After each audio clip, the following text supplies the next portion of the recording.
Hi there, this is Andrew for Geek News Central, and tonight we're here with the very latest from Oneplus.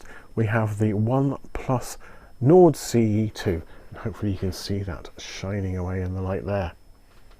Okay, now I've managed to get hold of this a few days ahead of the official unveiling, so we're going to get this unboxed because frankly looking at a black box like this is pretty boring, but we'll get it unboxed. I'll get to use it for a couple of days and then I'll report back and see whether it lives up to expectations. The Nord CE was tremendously successful for Oneplus, so I'm sure they'll be very keen that it repeats its success. So, without too much further ado, let's get this unboxed, see what's inside, and get a sim in it. Okay, back soon. Okay, so we're back with the unveiling of the Oneplus Nord CE2. First of all, just to let you know, this is the press pack, so I'm expecting there to be some covers in here plus the phone itself. This isn't the retail pack, but you'll see the retail pack inside. So just lifting it off, we've got, as I say, as expected, we've got two cases. Both of these look like to be sandstone style cases, and probably the first thing you'll notice is that although we haven't seen the camera array yet, sorry for the reflection there, the new CE has a slightly different camera array from the original CE. So just put those there. So here we have the Nord CE2. Just get that box out of the way for now.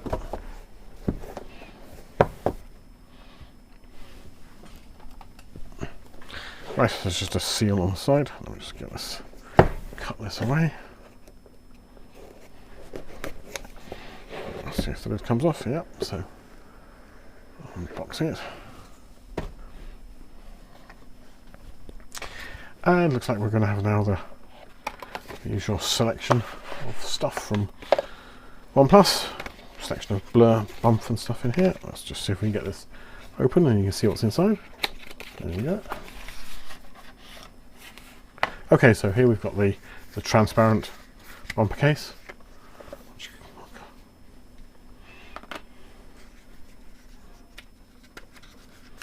And looks like we'll have some instructions and probably a SIM extraction tool in here as well. Yep, so there's the SIM extraction tool.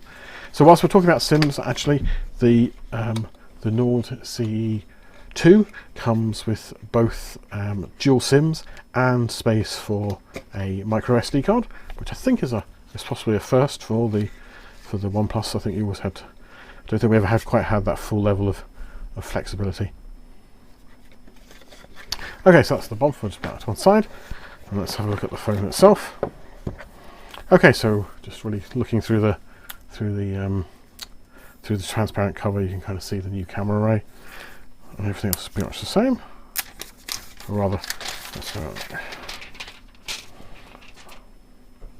okay, so how much can you see? I think you can see obviously a pinhole camera up there. Let me just take the sticker off the back. Okay, so I've just powered it up and let it do its stuff whilst we have a quick look round. So what have we got? We've got the on-off button here on the side. We've got a little hole for presumably a microphone or speaker. And we've got the camera array here. Now this is quite nice. You can kind of, don't know how if you can kind of see it, but it actually kind of morphs into. It's not such an abrupt change, which is nice. And just whilst we're talking about the cameras, we've got a 64 megapixel main shooter. We've got a 8 megapixel wide angle, and then there is a 2 megapixel macro lens. So I'm going to guess that that's the macro, and one or other of these is the main shooter and the wide angle, and you've obviously got a flash. Now you can kind of see you've got this lovely grey finish to it, that comes in two colours. There is Bahama blue and grey mirror. And I'm going to guess that I've got the grey mirror here. You can already see I'm getting a fingerprint there. That wasn't so great, was it? A couple of points, I guess, that you notice off the back. You've got this colour on the back. It is called Mirror Grey. There is another colour called Bahama Blue, and this really is it's very silvery, to be honest. Very, very silvery indeed. Then, if we actually look at the camera array up here, you can kind of see it's a wee bit different from usual in that the edges of the the back, which is it's a polycarbonate back, and kind of morph into the camera array. There isn't a very abrupt edge. It's quite nice and smooth. So that looks really good.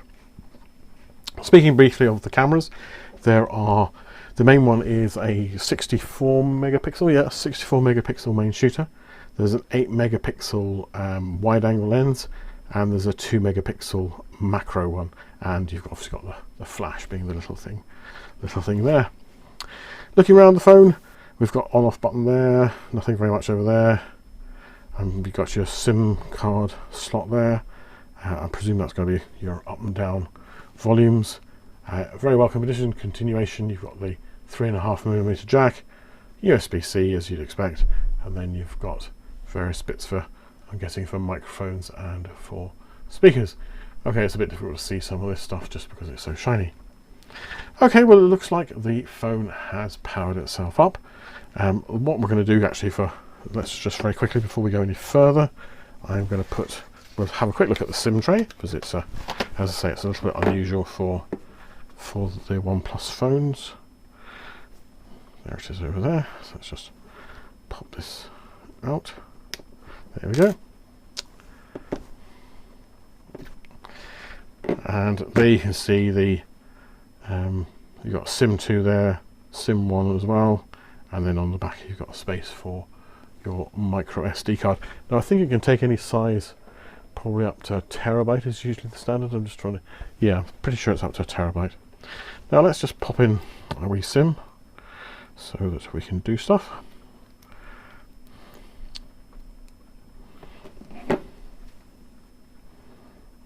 That's the other side, isn't it? Okay. Try this way around instead. That's better. Okay. So now recognise it's got a SIM, and we shall make a start. Well, hi there. We're back after a slightly longer than expected break. So after powering up the CE2, going through the login process, the phone decided that it needed to do a ROM update, so it's gone ahead and done that. I've come back and everything's loaded, all the apps are loaded, all those kinds of things are done. So let's just continue our quick roundup of the specs. At this stage, I'm not going to tell you anything that you can't discover for yourself from the spec sheet, but at least you'll know what's all there. So we've covered the cameras on the back already. Not going to go through those again just yet, but just to remind people, on the front we have the selfie camera. It's a 16 megapixel unit, and then we've got this lovely 90 Hz AMOLED screen, fluid AMOLED screen. It has the kind of, I think, what you might call the usual resolution of 2400 by 1080 pixels, giving a pixels per inch of 409. So it's very much the lovely screen that you've come to expect. You kind of see we've got it's definitely a flat screen. There's no beveled edge here, but there's some quite nice curving on the edge there. So you know, there's no sharp edges, and overall the phone does feel pretty good in the hand. I mean, obviously you can't tell from looking sight on, but it is a pretty thin profile. I think, if I remember, OnePlus said it's 7.8 millimeters, and it's certainly one of the thinnest phones that OnePlus has provided in a while. So it does feel good in the hand. The back is polycarbonate, but the front is Gorilla Glass 5, I think it is.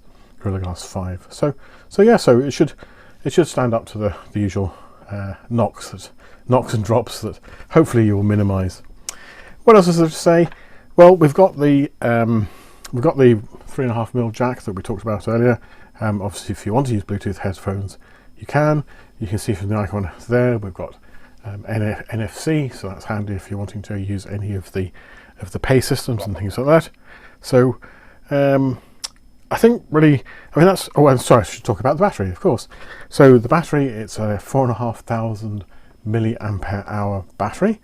Now it comes with a 65 watt charger, so that's in the box here as well. So if I just get that out, if I can just lift the edge, yeah. So you do get the charger in the box. Obviously you can see here, this is the UK version, and you have a kind of standard USB 2/3 style, or USB-A, sorry, I should say, style socket on that end, and then you'll have the USB-C on the other end of the cable. There you go, so USB-C there, USB A there. So that's all good. As OnePlus becomes more firmly part of the Oppo family, we're kind of seeing a little bit of a move away from what we might call the OnePlus standards.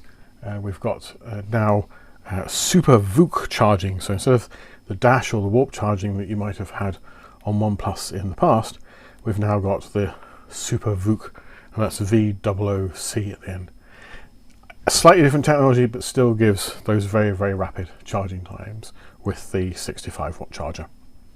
That pretty much covers the, if you like, the outside. What we might talk about is the inside, and again, this is one of probably the bigger changes on the phone, is the use of our Dimensity chipset rather than the usual Qualcomm Snapdragon chipset. So we're told the chipset for this one is the Dimensity 900. It should provide 20% more oomph, more power than, or more speed than last time, whilst using 20% less battery. So what I'll do is I will do a little later on, I will do a speed test, and then we'll have some level of comparison between the CE2 and some of the other devices that are on the market. The benefit of the Mediatek Dimensity 900 chipset is that it brings its AI smarts to the camera. So with the camera app, we now have enhanced kind of scene detection, so it can really bring out the best in your pictures. Yes, I know I have to move further away. But you've also got things like nightscape mode, which really brings out the color and the contrast in low level shots where it would otherwise be lost. And it's the same if you're recording videos. We do have the AI is supposed to improve the background lighting and balance out the if you like the color optimization, so that you don't get some parts of the photo which are washed out and other parts more strongly lit. So there's a lot there. Yes, you've got all your usual things that you'd expect, your bokeh and all that kind of stuff, and there's their nightscape mode, though clearly we're not in the night at the moment. And if you want to become the pro photographer, there's a whole range of options from macro and slow-mo and time-lapse, and you've got your panoramic ones. The one I quite often like, if you're a kind of sportsy person, you've got your dual view, where you can see both your reaction and the view in front of you, as it were. So some of those can be quite good. I've seen a few of those on YouTube, and they are good fun. So at this point, what else? I mean, I don't know if you noticed the lovely blue background. As ever, OnePlus has changed its range of backgrounds to suit the new CE2. And I guess just to confirm the if you like the specs, let's go down to the About phone. So what we've got here, we've got the Dimensity 900 octa-core. We've got 8 gigs of RAM and 128 gigs of, well, I wouldn't necessarily call it ROM, but storage. And what I'm told is that there is only going to be the one model. I think there might be a 6 gigabyte variant for some other territories, but basically in the UK and Europe, it's going to be 8 plus 128 gig. And I'm sorry to my American cousins, this won't be coming to America. Sorry. And we can see that it's sticking with Android version 11 at the moment. And I think, as usual, OnePlus have committed to updates, I think standard updates for the next 2 years and security updates for a 3rd year. I think that's still the case, and if I'm wrong, I'll let you know in the next bit. Okay, so that pretty much rounds out the phone itself. I'm going to, over the next few days, I'm going to give it a good thrashing, as they say, make sure that it does what it says on the tin. Of course, all of you are wondering about price. Well, I'm just going to hold on to that for now. Catch you later. Thanks.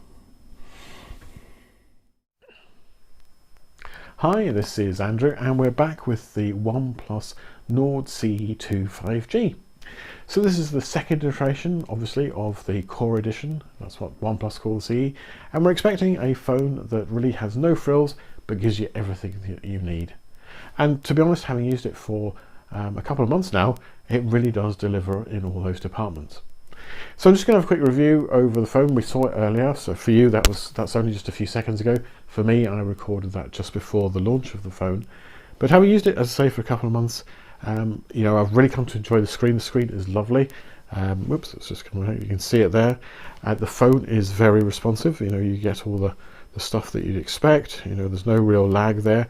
And as I said, the colours and all those kinds of things are really great.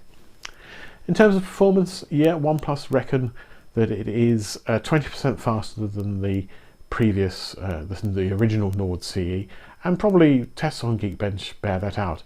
I think I got figures around 620 for the Nord CE, 730 I think for the CE2, and around, I think it was probably around 800 and something or other for the Nord 2 itself. So it fits right in the middle between the original Nord CE and really the Nord 2.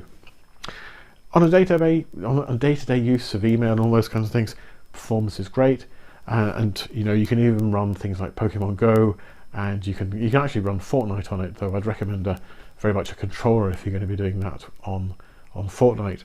But it's very playable. I mean, I shall, whilst I'm talking, I shall fire up Fortnite just so that you can actually see that it'll start up. So it really does work. I've got it installed and I've been testing it. You know, in terms of just the general fit and finish of the phone, it is a polycarbonate back, but you know, it doesn't feel particularly cheap.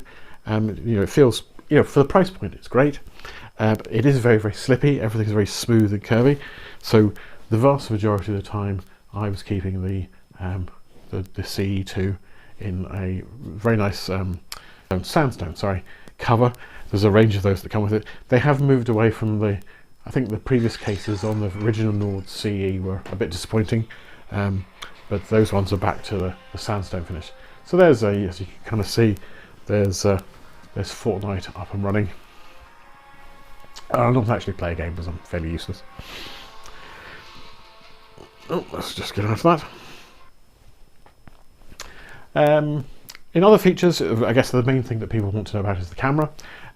You have the camera on the system can be enhanced by an AI system built into the Mediatek Dimensity chipset, which is inside this phone. They've moved away from the Qualcomm Snapdragons, so we've now got a Mediatek Dimensity in it. Now the AI is quite good at giving you, trying to bring out the best, shall we say, in your photographs. It's very much, I would say, aimed at the Instagram generation, in that you do have quite a strong saturation of some colours, particularly things like skies can come out, and grass comes out quite green. In other instances, the saturation can be a bit poor. What I'll do is maybe, if you look at the review on Geek News Central, you kind of see that there's a room, my little ensuite, where there's a number of green tiles which really come out quite grey in the photograph. But I'll drop some of the photographs into the video. You probably see them coming on the screen now, really just to show you how well the camera works. I was pretty impressed. I would say that, you know, the camera is definitely better in this instance than the user, and you can get some really great shots from it. And I think people might also remember that the original CE kind of had a bit of, when you were taking photos in widescreen format, you ended up with a bit of a color blur or motion blur really at the side. And as far as I can tell, that's very much been eliminated. You know, it's a really good clear shot there. I'm really very pleased with some of those. So I think that's probably the main things that people will be interested in. You've got the quality of the screen, which is great. You've got the camera, which produces some pretty good photos as far as I'm concerned. And then you've got the other thing that's obviously in here is the battery life, which people will be interested in. For me, unless you're really banging through the games, you're easily going to get a day's worth of work out of the CE2. It does come with Super VOOC, which is Oppo's version of Warp and Dash and things like that. So Warp's been discontinued in favour of Super VOOC. It's supposed to charge from 0 to 100% in about half an hour. Officially I think it's 32 minutes. I achieved 34 minutes and 10 seconds, so it's not far off. I think that's pretty impressive. You know, just a few minutes charge, you're going to see a significant increase in your battery and your battery life. So from that point of view, great. I think really that's all the key areas of the phone. Let's just talk about price. I mean, this phone comes in at £299, which is exactly the same price as the original CE was. So there's no price inflation there yet. And I think in euros it's 329. So overall, I think you're getting a great deal of a great deal of phone for your money. In terms of the competition in the OnePlus range, going upwards, you do actually have the Nord 2. It's an extra £70. So probably if you have the £70, I'd go for the Nord 2, but if you don't, I mean, you're not missing a whole lot. It's a little bit faster, but you've pretty much got all the features that the Nord 2 has in this little bundle here. So, you know, if you've got friends or relatives coming to you and saying, looking for a phone around the £300 mark, I wouldn't have any hesitation in kind of recommending the Nord CE2 5G, though I do hope they drop the 5G off the end. It really is just quite a mouthful. Anyway, if you've any questions that you have about the phone, have a look over at the review on Geek News Central. There's quite a slightly longer written review there, so you can see some of the pictures I've taken as well. So go over there, have a look, or else just put some questions into the comments on the YouTube channel, and I'll get round to them as soon as I can. Look, this is Andrew for Geek News Central. Thanks very much.